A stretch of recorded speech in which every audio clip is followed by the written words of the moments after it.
berkata, aku telah dipilih sebagai amil zakat di bulan Ramadan. Tiba-tiba datang seorang yang mengambil serenggam makanan. Lantas aku menangkapnya dan mengatakan, pasti aku akan membawanya ke hadapan Rasulullah SAW. Orang itu menjawab, aku orang miskin. Aku mempunyai anak-anak yang menggantungkan hidupan kepadaku. Mendengar rayuannya, maka aku biarkannya pergi. Pada waktu pagi, Nabi SAW bertanya, Abu Hurairah, apa yang telah dibuat oleh tawananmu malam tadi? Aku menjawab, wahai Rasulullah, dia mengeluh dalam kesusahan yang amat sangat dan dia mempunyai anak yang bergantung kepadanya. Dan aku merasa kasihan kepadanya lalu melepaskannya. Baginda SAW bersabda, waspadalah, sungguhnya dia berbohong dan dia akan datang lagi. Aku yakin dia akan datang kembali kerana Rasulullah SAW telah memberitahu kepadaku. Aku menunggu kedatangannya.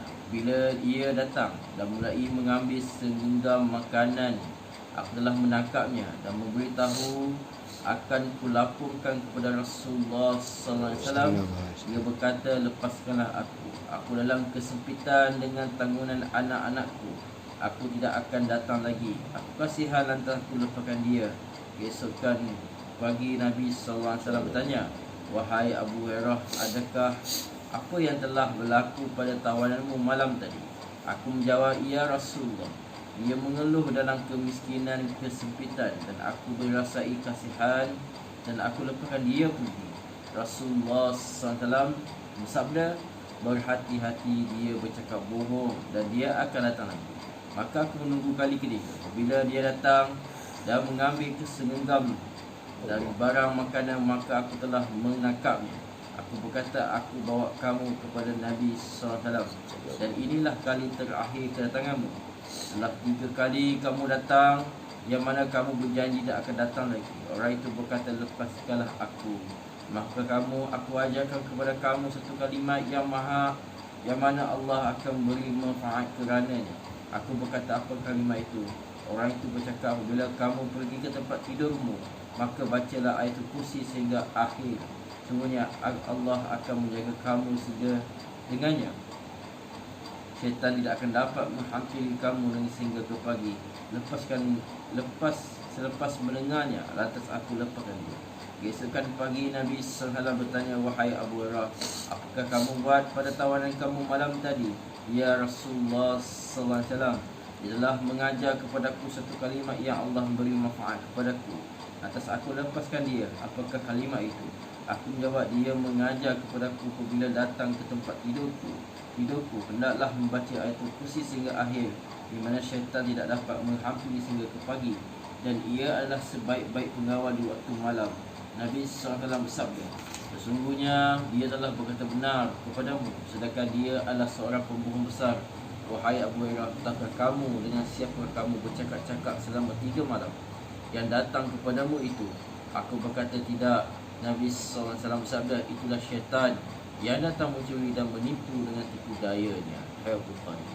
Dalam satu riwayat yang lain, hadap Abi Ayyub Ansari berkata, barang siapa membaca ayat kursi dalam rumahnya, maka syaitan tidak akan memasuki dalam rumahnya. Begitu juga dengan perbuatan sihir dan lain-lain. Riwayat Tirmidzi. Dari Ubay bin Ka'ab radhiyallahu anhu bahawa baginda Rasulullah SAW bersabda, wahai Aba Munzir, nama panggilan bagi Ubay bin Ka'ab, tahukah kamu apakah ayat dari kitabullah yang paling tinggi dan agung sekali? Aku menjawab, Allah SWT dan Rasulnya lebih mengetahui. Kemudian baginda SAW bertanya lagi, wahai Abu Munzir, tahukah kamu apakah ayat dari kitabullah yang paling tinggi sekali? Maka aku menjawab, ayatul kursi. Kemudian baginda SAW menepuk dadaku sambil bersabda, semoga Allah SWT memberkati ilmu yang ada pada kamu, wahai Abu Munzir. Dari Ubay bin Ka'ab radhiyallahu anhu bahawa baginda Rasulullah SAW bersabda, wahai Abu Munzir, nama panggilan daripada Ubay bin Ka'ab, tahukah kamu apakah ayat dari kitabullah yang paling tinggi dan yang agung sekali?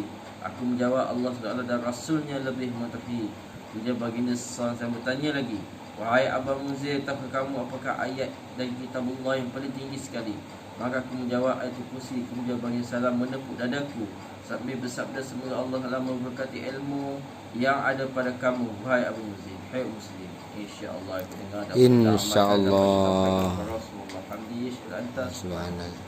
Allahumma salli ala Muhammad ya Rabbi salli alaihi wasallam. Allah